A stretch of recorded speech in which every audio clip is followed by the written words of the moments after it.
Bridget Mackay, and I'm an attorney, and I'm doing a series of video blogs on conservatorships.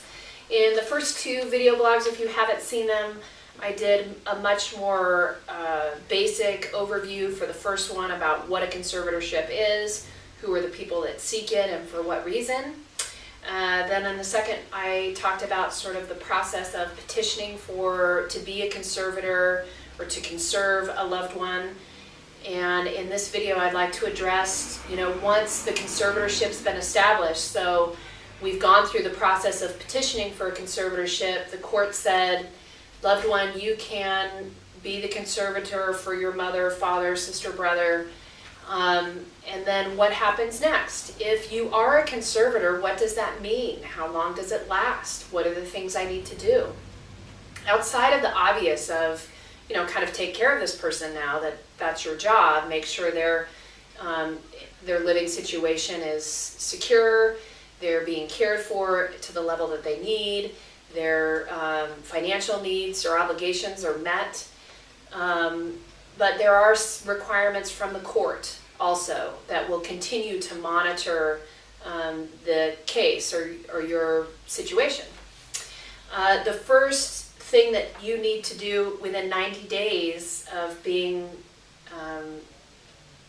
appointed as a conservator, you need to provide the court with an inventory and appraisal, if you are conserving the estate of this person, of all of their financial information, all of their bank statements, all of their investments, real property ownership, partnerships, stocks, bonds, savings, checking, CDs, everything that person owns, including cataloging personal property. You need to provide to the court and obtain values for all of those items. And you get those values either from the paperwork themselves, in other words, the bank statement, or sometimes a probate referee is brought in to evaluate the amount or value of those assets.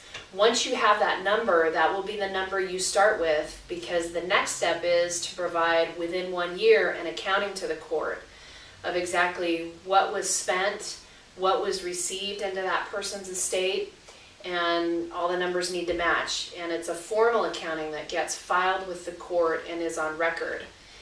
After the first year of accounting, the next accounting is not for another 2 years. But again, as I've mentioned in the videos prior, the court takes these very seriously because we have taken away this person's right over their own property.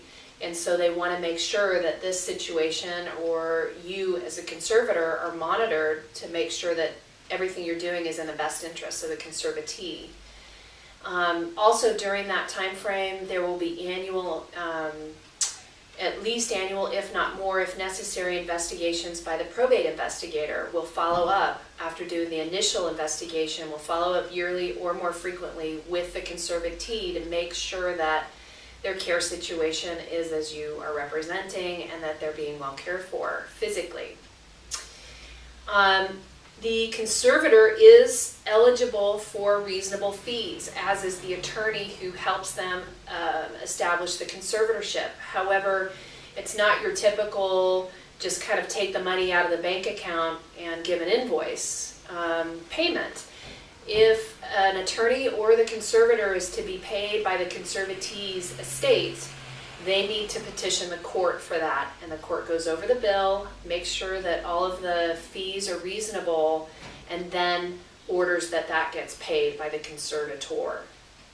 So the conservatorship can last as long as it is needed, or until the conservatee dies or obviously regains their capacity. And conservators themselves can resign at any time. You don't have to stay in that role forever, and others can be appointed to succeed them.